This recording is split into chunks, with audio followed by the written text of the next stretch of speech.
ये वीडियो देखिए, ये अफगानिस्तान की है और उस समय की है जब अमेरिकी सेनाओं ने अफगानिस्तान को छोड़ दिया था। तो जिस तरह जहाज में ये लोग लदे हुए हैं, इस तरह हजारों लोग अफगानिस्तान से जहाज में लदकर अमेरिका पहुंच गए थे।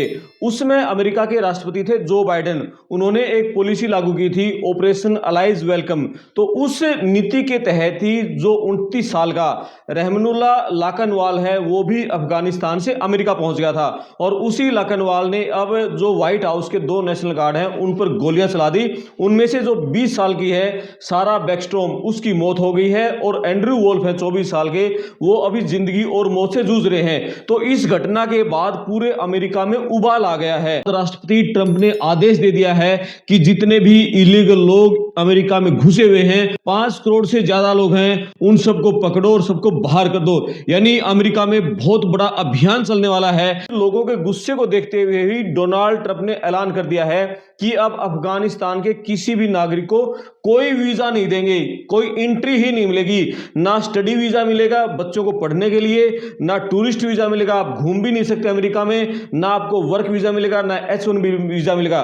यानी अफगानिस्तान के लोगों की अमेरिका में एंट्री बंद। You may know DHS has confirmed that the suspect is an Afghan national flown here by the previous administration, who was such a bad administration. And I have a picture of a plane. This is what it looked like when they came in. It was total bedlam. Do you remember that period of time? Total bedlam. People crammed onto the plane. And the toughest, meanest, most capable physically got on the plane. Not the people that we were looking for or that they wanted to bring in. Here's a picture for you. Just take a look at that plane. Standing on top of each other and sitting on top of each other. This is what we had under the Biden administration. That whole thing should have never, ever happened. और जो उस समय operation allies welcome नीति के तहत जो लोग पहुंचे थे और जिस तरह जहाजों में ठूस ठूस कर लोग अमेरिका पहुंचे थे, उन सबको बाहर निकालने पर काम शुरू कर दिया जाएगा। अभी जो USCIS है, उसके जोसेफ एडलो जो डायरेक्टर हैं, उन्होंने भी ऐलान कर दिया है कि अब जिन लोगों के ग्रीन कार्ड पेंडिंग है और जिसके 29 नवंबर के बाद जो आएंगे, उनकी कड़ी जांच की जाएगी। और जो पिछले जिनको इश्यू किए गए हैं ग्रीन कार्ड, उन सब की भी कड़ी जांच होगी। और उस जांच में यदि वो गलत मिले, यदि कोई भी डाउट मिला, तुरंत उनका ग्रीन कार्ड है वो रिजेक्ट कर दिया जाएगा और फिर उनको भेज दिया जाएगा, वापस डिपोर्ट कर दिया जाएगा देश से बाहर। तो इस तरह की बात कही है। तो USCIS ने 19 देशों की एक लिस्ट भी जारी की है। उन 19 देशों के लोगों की भी अमेरिका में एंट्री नहीं होने दी जाएगी। उन 19 देशों के जो नाम USCIS ने जारी किए हैं, उनके नाम हैं Afghanistan, Myanmar, Burundi, Chad, Congo गणराज्य, Cuba, Equatorial Guinea, Eritrea, Haiti, Iran, Laos, Libya, Sierra Leone, Somalia, Sudan, Togo, Turkmenistan, Venezuela, Yemen. इन देशों के लोगों की अमेरिका में एंट्री नहीं होगी। और अमेरिका की जो अटॉर्नी है जेनिन पिरेरो ने यह कहा है कि जिस रहमानुल्लाह ने लकनवाल ने 2 नेशनल गार्डों पर गोली चलाई थी, अब डिपार्टमेंट ऑफ जस्टिस उसकी फांसी की मांग करेगा, यानी कि उसको फांसी दी जाए। 20 साल की सारा बैकस्ट्रोम जो अपनी स्वेच्छा से नेशनल गार्ड में आई थी, जो देश की सेवा के लिए आई थी, उस 20 साल की, और उसकी मौत भी कब हुई है? जो अमेरिका का सबसे बड़ा त्योहार है थैंक्स गिविंग डे, उससे एक दिन पहले उसकी गोली मारकर जो हत्या की है। तो उस दिन के उससे लोगों को ज्यादा दर्द हो रहा है कि अमेरिका का सबसे बड़ा त्योहार थैंक्स गिविंग डे, और उससे एक दिन पहले लकनवाल ने उसको गोली मारी है। तो 20 साल की एक लड़की और जो जवान थी अभी, और डोनाल्ड ट्रंप ने भी उसकी तारीफ की है। डोनाल्ड ट्रंप ने भी ये कहा है कि इसका बदला लेंगे। अब मैं स्थायी रूप से, जो कि टारगेट वाले देश हैं, जिनको थर्ड वर्ल्ड कहा जाता है, जो बहुत गरीब देश हैं, और उन देशों के लोग अमेरिका में घुस गए हैं और यहां आकर फिर वो क्राइम कर रहे हैं। क्राइम रेट बहुत ज्यादा बढ़ गया है। तो अमेरिका की जो अटॉर्नी है जेनिन पिरेरो, उन्होंने एक आंकड़ा भी दिया है। उस आंकड़े में उन्होंने कहा है कि जब से डोनाल्ड ट्रंप राष्ट्रपति आए हैं और उन्होंने जो आइस की टीमों ने लोगों को पकड़ना शुरू किया है और जो डिपोर्टेशन शुरू की है, उसके बाद अपराध में बहुत ज्यादा कमी आ गई है। हत्या की जो दर है वो 60% घट गई है। इसी तरह डकैती की जो घटनाएं हैं वो 50% घट गई हैं, और जो कार चोरी की घटनाएं हैं वो 74% घट गई हैं। We had the 4th highest homicide rate in the nation 2 years ago. And the president made the decision to protect the people of the district. Now homicides are down 60%. Robberies are down 50%. Carjackings are down 74%. And the left wants to complain about it. They should thank God that President Trump is the president. यानी कितना बड़ा बदलाव आया है। और अभी जो Zenin पिरो ने ये कहा है कि हम उसकी फांसी की तो मांग करेंगे, साथ में जितने भी लोग गलत तरीके से अमेरिका में घुसे हुए हैं उन सबको बाहर निकाला जाएगा। और उसके लिए अब जो अभियान आईएस की टीमों का पहले से चल रहा है वो और तेज गति से चलेगा। Everything in our power to seek the death penalty against that monster who should not have been in our country. We're praying for a recovery for them, but worst case scenario, minimum life in prison with terrorism charges. America में 5 करोड़ 40 लाख लोग हैं जो illegal तरीके से घुसे हुए हैं, जिनके पास रहने का कोई लीगल वीजा नहीं है, उनको तो बाहर निकाला ही जाएगा।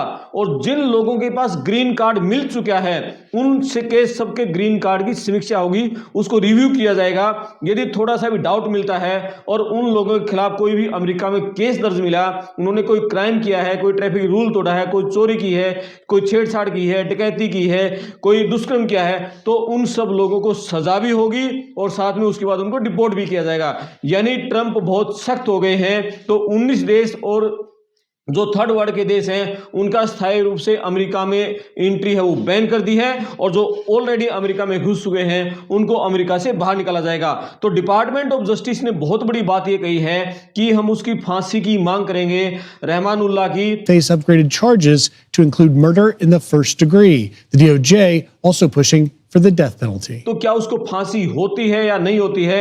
अभी वो वाशिंगटन में रह रहा है, पत्नी उसकी है, 5 बच्चों का पिता है, 29 साल का है। और जो बाइडेन की जो ऑपरेशन अलाइज वेलकम नीति के तहत वो अमेरिका पहुंचा था और उसने जो दो नेशनल गार्ड की हत्या की है, उसके बाद पूरे अमेरिका में उबाल है। वहां की मीडिया में सिर्फ यही चीज बातें चल रही हैं कि जो इलीगल लोग अमेरिका में घुसे हुए हैं वो सबसे ज्यादा क्राइम कर रहे हैं, और जो ट्रंप कर रहे हैं वो बहुत सही कर रहे हैं। इन सभी लोगों को अमेरिका से बाहर निकाला जाना चाहिए। Again, I want to express the anguish and the horror of our entire nation at the terrorist attack yesterday in our nation's capital, in which a savage monster gunned down 2 service members in the West Virginia National Guard who were deployed as part of the D.C. task force, which has done such an incredible job. I mean, until yesterday, we literally had no incidents for many months. It was the safest place imaginable, and this is a different kind of crime. This is a really bad crime. Millions of Americans are praying for those heroes and their families, and I must unfortunately tell you that just seconds before I went on, right now, I heard that Sarah Beckstrom of West Virginia, one of the guardsmen that we're talking about, highly respected, young, magnificent person, started service in June of 2023, outstanding in every way. She's just passed away.